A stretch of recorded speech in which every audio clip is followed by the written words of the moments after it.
Shalom, shalom, shalom. First and foremost, all praises and double honors due to Yahweh by Hashem HaMashiach wa Malak Yahushai. Secondly, this is Brother Yardan, WFI Detroit, coming back at you with yet another cold cut. And this will be a part 2 to the previous cold cut that was done the other day, titled, What Does the Bible Say About Animals? And if you've seen that cold cut, you'll know that we touched on two main topics. One of them being, where do animals go when they die? And the other, can we domesticate animals? All right, and we brought out the precepts. We touched on the book of Tobit, where Tobit had dogs. We touched on the book of Ecclesiastes, explaining and breaking down where they go when they die. All right, so there's a few more precepts I want to bring out that line me back off the previous cold cut and ultimately segues into the next topic of the animals. So we'll start with the book of Job, chapter 30, verse 1. But now they that are younger than I have me in derision, whose fathers I would have disdained to have set with the dogs of my flock. All right. Now, what Job is saying plainly is, I wouldn't have these nations dwell amongst my own dogs. Now, understand and keep in mind that Job is a spiritual book. It's not written as the letters of Paul, neither is it written as bold and plain as the Gospels, or even a history of Israel for that matter.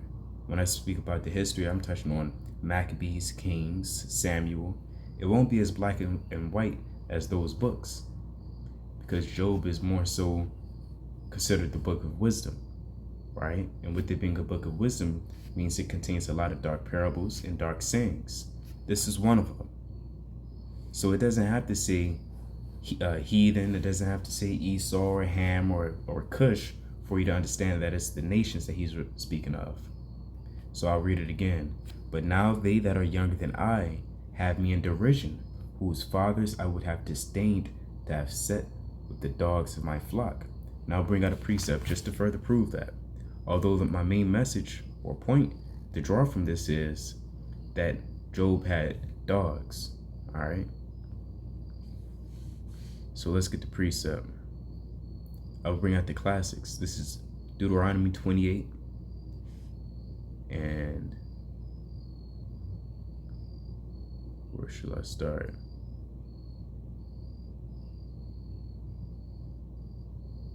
"37.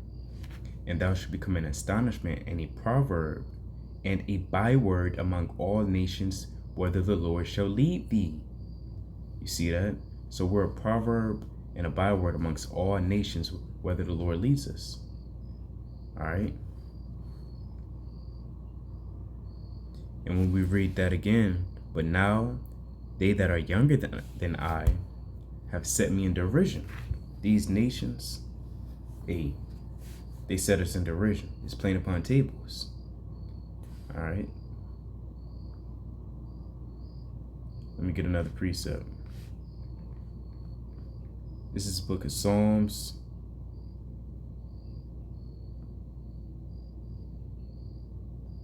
(44) verse 13.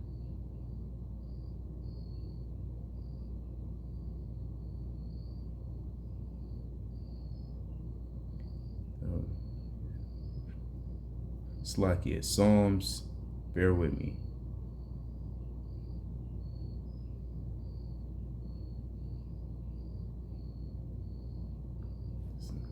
Bear with me. Psalms 50. Slakia, 44. Which one shall I get? 44 and 13.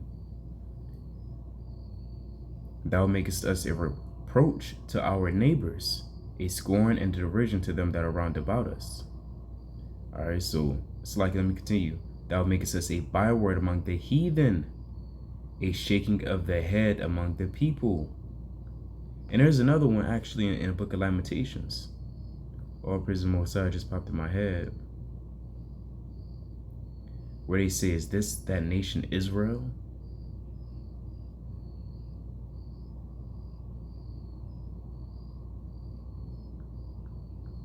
Slacky, let me pull it up. Guys, all praise the Most High. This is Lamentations 2 and 15. All that pass by clap their hands at thee, they hiss and wag their heads at the daughters of Jerusalem, saying, Is this the city that men call the perfection of beauty, the joy of the whole earth? All thine enemies have opened their mouths against thee, they hiss and gnash their teeth. They say, We have swallowed her up. Certainly, this is the day that we looked for. We have found it, we have seen it. Because you have to understand, whenever Israel goes through any type of tribulation, that's when they're excited. That's when they pop the champagne. That's when they do sacrifices. That's where all hell breaks loose. They love to see Israel famished, spiritually, physically. You understand? So back to Job 30:1. But now they that are younger than I have me in derision, whose fathers I would have disdained to have set with the dogs of my flock. So now we understand that Job had animals. All right. And that's deep, because all animals in the scriptures, we can learn something from them. Let me get that, because this ultimately turns us into our next topic. This is Job 14. Let me pull it up.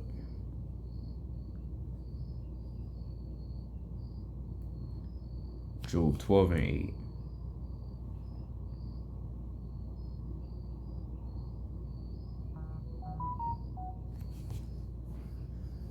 I'll start at 7. But ask now the beast, and they shall teach thee, and the fowls of the air, and they shall tell thee, or speak to the earth, and it shall teach thee, and the fishes of the sea shall declare unto thee. Now understand that obviously this isn't literal. We're not living in a Dr. Seuss book where the fish are going to jump out and start speaking to you like Cat in the Hat, or a cat, or that cat. These animals not going to speak to you, but you can learn something from them, because you can learn something from everything, right? The same way you can learn from a terrible basketball player, you can learn something from an animal crossing the damn street.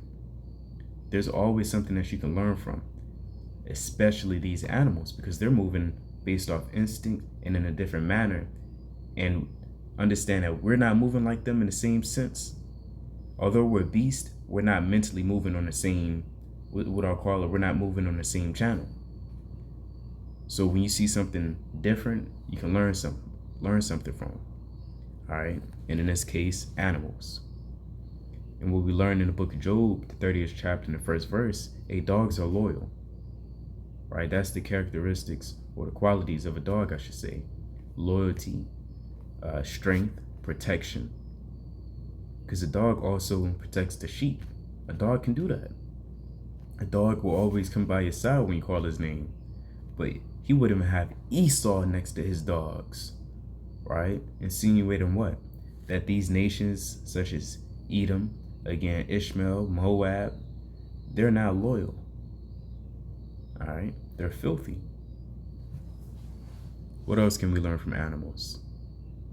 This is Jeremiah chapter 8, verse 7. Yea, the stork in heaven knoweth her appointed times, and the turtle, and the crane, and the swallow observe the time of their coming, but my people know not the judgment of the Lord. Right? That's why the Lord said, go learn from the animals.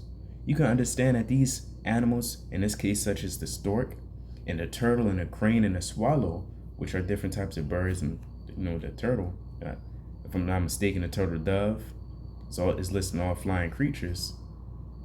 Nonetheless, even if it was a regular turtle, you can understand and learn that they all know that there's a certain time and a place for everything. All right? They can observe when certain things are coming. They can observe and understand through their judgment that they have to move this way or that way. However, Israel, you can't even discern, and you don't even know the judgments of the Lord. All right? And you're supposed to be more intelligent than a beast, yet you can't learn the judgments of the Lord and the law, statutes, and commandments. So the next time you watching nature, don't just watch it for aesthetics, or because you're bored, or simply because you need time to pass. Learn something from these animals. So the next time you flip up the what did they call it? The Nat Geo Historical Channel, wherever you can find animals on, actually you can literally take notes. You can actually learn something. I sat outside and kind of just watched the animals and start, okay, it's moving like this. How can I apply this to my life? You gotta really see these animals like that. All right. Let's get another precept. This is the classics. These are the classics. Proverbs chapter 6, verse 6. Go to the ant, thou sluggard, consider her ways and be wise. So this is an example of the animals teaching you. Again, it's not a teaching in the sense of you in a classroom and they got the hat on and that one jacket all professors be wearing. They writing on the chalkboard 101 biology. It's more so in the sense that they can actually show you something that you've never really acknowledged. So in this case, the Lord said in Proverbs 6 and 6, go to the ant, thou sluggard, consider her ways and be wise. And what are the characteristics of an ant? They're diligent, they're motivated, they're hardworking, they move nonstop, they're persistent, which is being persistent. All right, they do what they have to do to make sure that the body eats. They all move in unison. That's how an ant operates. They lift up things that can possibly seem too heavy for us, but they still lift it up. You understand? Sometimes I'm sure they might even lift up a little bit more than what they can handle. But does that ant complain? Does he take a lunch break? Does he go chill out? Verse 8, provideth her meat in the summer and gathereth her food for the harvest. How long wilt thou sleep, O sluggard, when thou arise out of thy sleep? A lot of you, Jake, you wake up and do what? Weed. You might rise up early to drink. You might rise up early, check your phone. You can barely see your phone. 2 in the morning, you pick up your phone. You got the damn sun in your hand. Brother, you can't even see your phone. Why is that the first thing you reach for? You gotta act, and I speak to myself as well. How many times have you woke up, you just start praying to the Lord? Or how many times you woke up, you just reach for your Bible? All right.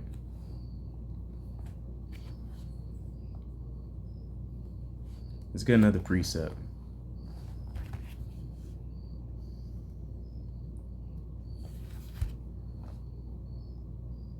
This is 2 Ezra chapter 5, verse 23.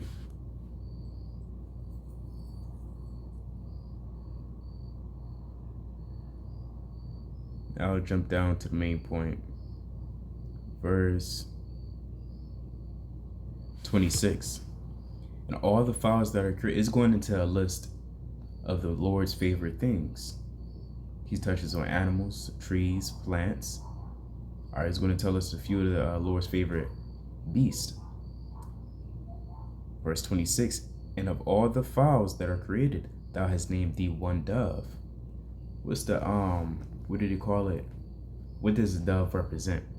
Purity, innocence, right? And the cattle, it's like and of all the cattle that are made, thou hast provided thee one sheep. And what does the sheep represent? What is the sheep? How does the sheep move? It moves in meekness. In other words, being humble. A sheep is not going to bulk up against you like a bull would or an ass. A sheep's going to kind of just follow, right? Not on the left-hand side where you being a sheep or a sheep. Just, okay. But on the right-hand side, righteously towards the Lord. You have to be that righteous sheep. Move humbly. All right? You have to be lowly. All right? So the Lord likened Israel unto a sheep. So even when you watch picture or videos of sheep, they kind of just, they listen to you. They go with the flow. Even if they wander off, and it's not as if they're doing it on purpose to be, bold and just wicked. They just kind of wander off because that's their nature. They just kind of wandering. Even if you guide them back, he's going to listen. He's going to follow you. You're going, all right, let me go with him. Because the sheep follow the shepherd. And the Lord being our shepherd, we have to be that sheep, humbly and follow him.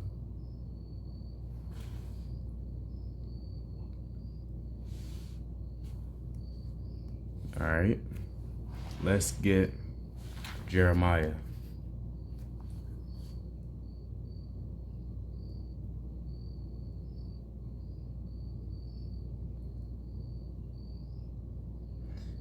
This is Jeremiah chapter 13, verse 23.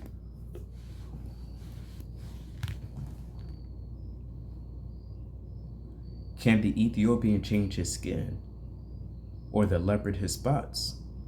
Then may ye also do good that are accustomed to do evil. All right, so we understand now what? Ethiopian can't change his skin, right?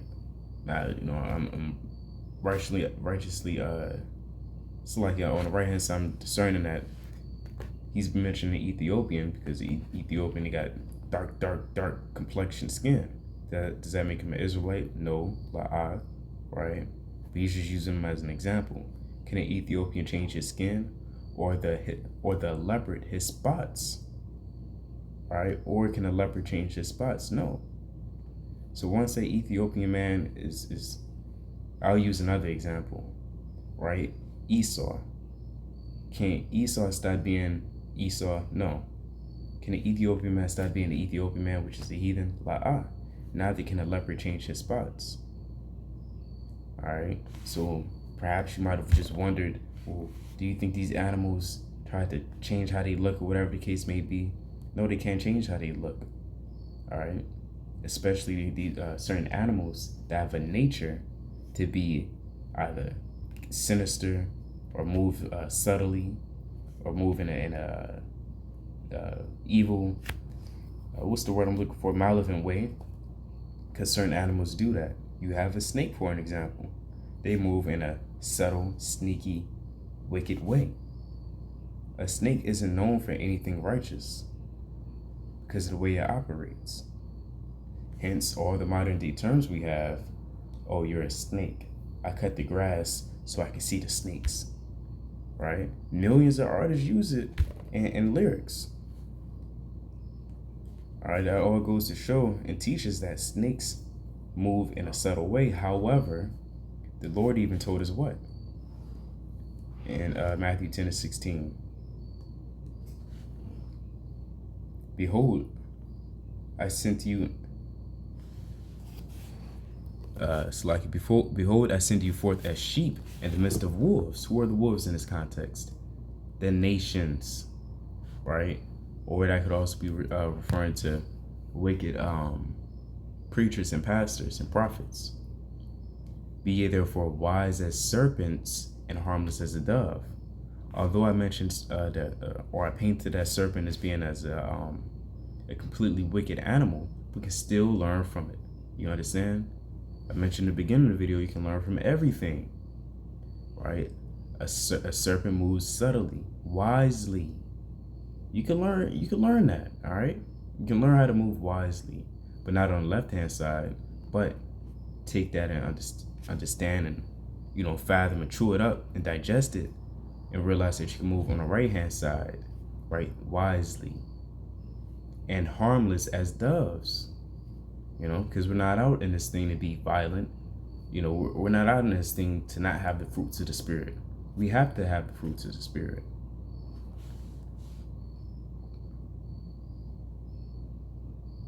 Oh, here go another one.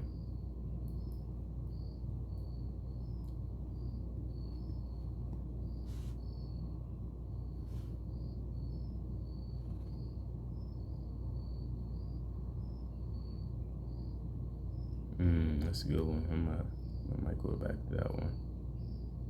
This is Luke 13:32. And he said unto them, Go ye and tell that fox, and this is Yahushua speaking. All right, go tell that fox, behold, I cast out devils and do curses today and tomorrow, and the third day I shall be perfected. And that's mighty, because when you read the scripture, you got to read it with that tone. All right, because this is Yahushua speaking, and not everybody spoke in a robotic accent or robotic voice.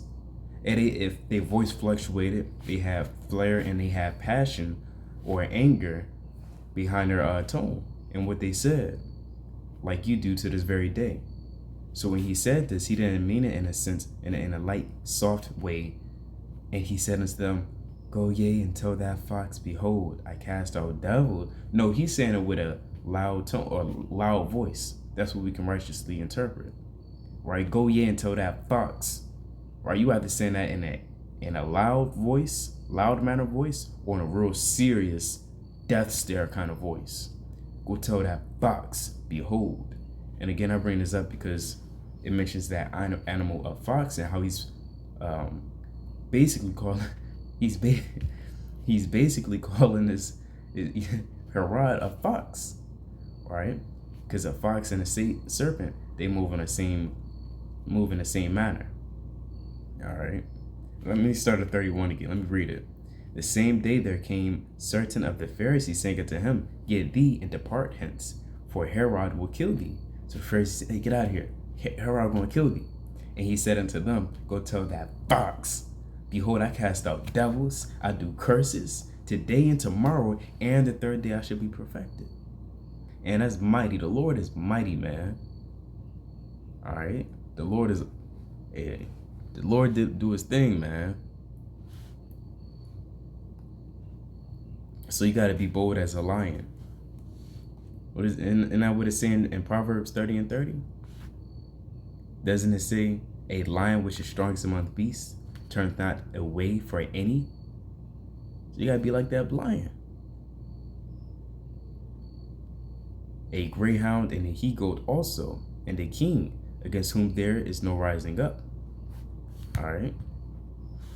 So a lot of these animals, they guys, and more, there's more animals than just a lion that has that same characteristics of being bold and mighty. All right. Go look at a he-goat. That he-goat gonna lick you up and down, right? He ain't gonna back. He ain't gonna shake his knees. He gonna kind of charge at you. And he might do it for no reason too. Hey, when you read in the book of Daniel, you know that, if I'm not mistaken, Alexander was the freak was described as it's like as a he-goat. You know.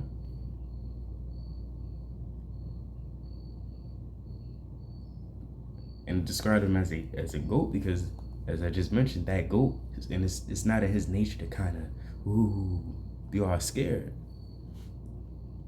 All right. So there's a lot of precepts that touches on animals, what we can learn from them.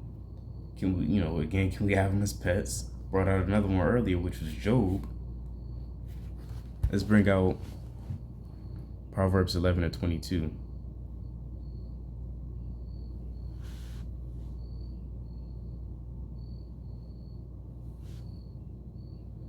A jewel of gold in a swine's snout is as a fair woman, which is without discretion.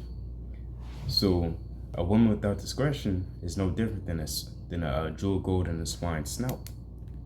All right. What's the nature of a pig? It's without discretion. Playing upon tables, just like that. Don't move as a pig in this thing. Let's get a few more. We'll wind it down. Or we'll wind it down rather with these last few precepts. Sirach 13 and 24. Let's jump up. 13 and what? 17. 16. 15. Every beast loveth his like, and every man loveth his neighbor. So every man loveth his neighbor. All flesh consorteth according to kind, and a man will cleave unto his like. That's very true. If you told me that's false, I'll call you a liar boldly. Because look how America is. It's still segregated unto this very day. Right? You have redlinings. You still have school districts that have majority white. You have other school districts majority black. And it's like that for a reason. Verse 16. All flesh consorteth according to kind, and a man will cleave to his like. What fellowship hath the wolf with the lamb, so the sinner with the godly? So we understand that in this thing we have to be according to our own like. And what are we according to the Lord? We're sheep. And what are these nations? Wolves. So we won't be caught dead with a wolf. In other sense, we're also described as a lion, right? And these other nations are still wolves, or in another sense, dogs on the left-hand side. And a dog wouldn't be called dead with a lion. Verse 17, what fellowship hath the wolf with the lamb, so the sinner with the godly? What agreement is there between a hyena and a dog? Although they may have the same body type, similar teeth, similar mannerisms, it are still different. That's why he said, what agreement is there between a hyena and a dog? And what peace between the rich and the poor? In the scriptures, you will know that we're the poor, pursuing James 2:5. And the rich, according to Luke the 16th chapter, would be Esau, along with James the 5th chapter, verse 19, and along with Job the 20th chapter, right? Along with Revelation, right? The latter chapter, Ezekiel the 28th chapter. They're the rich, we're the poor. Verse 19, as the wild asses the lions prey in the wilderness, so the rich eateth up the poor. Right? That's Lamentations 4:17. As the proud hate humility, so doth the rich abhor the poor. Right? That's Wisdom of Solomon, the 5th chapter. Right? They hate us. That's Wisdom of Solomon, 2nd chapter. That's Malachi. Well, the Lord hates Esau, but they hate us as well, and they show it through their actions. All right? They suffered not us to be put in the grave. That's Revelation 11:18, if I'm not mistaken. So, just double check. 11:8, not 18. So you can learn a lot about the animals. All right. So let's get Isaiah. Moving on. Isaiah 11:5.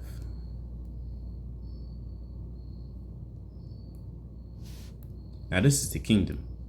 And this is in no way, shape, or form contradicting what we just said. Neither is it spiritual with us and the nations. But this is literal. All right, for those scoffers, those people ready to jump in the comment board. Well, hold up, I thought you just meant Isaiah 11:6. The wolf also shall dwell with the lamb, and the leopard shall lie down with the kid.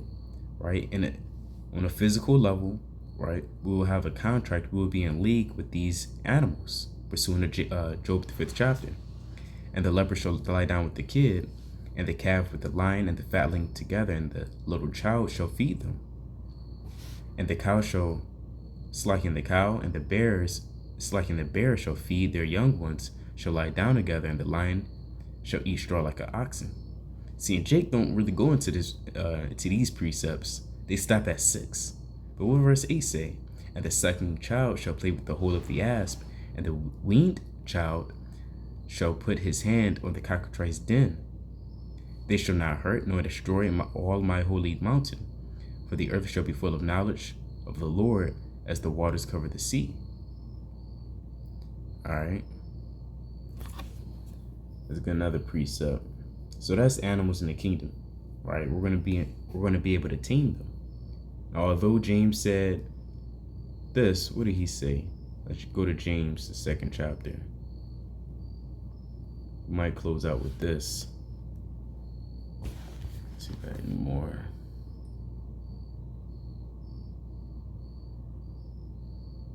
I'm going to close out with this, Lord willing. James chapter 2, verse, I wrote it down somewhere.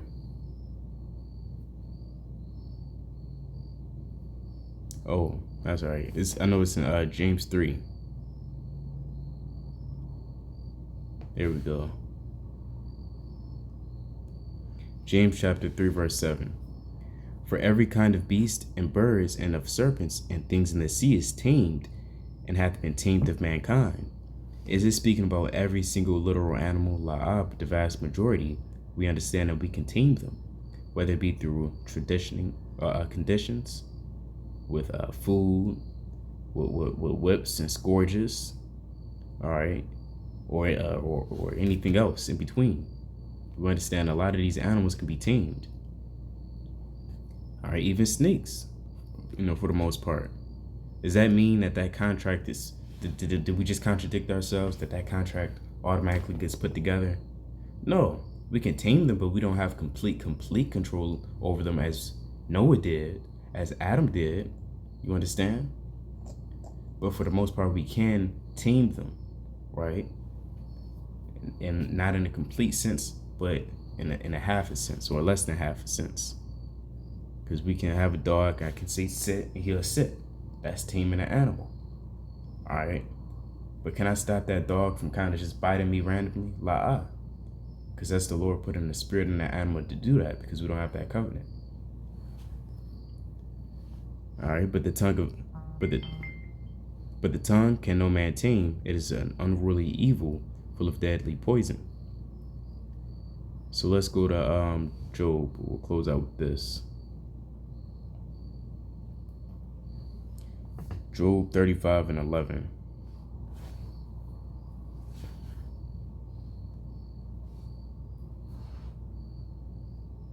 Who teacheth us more than the beasts of the earth, and maketh us wiser than the fowls of heaven?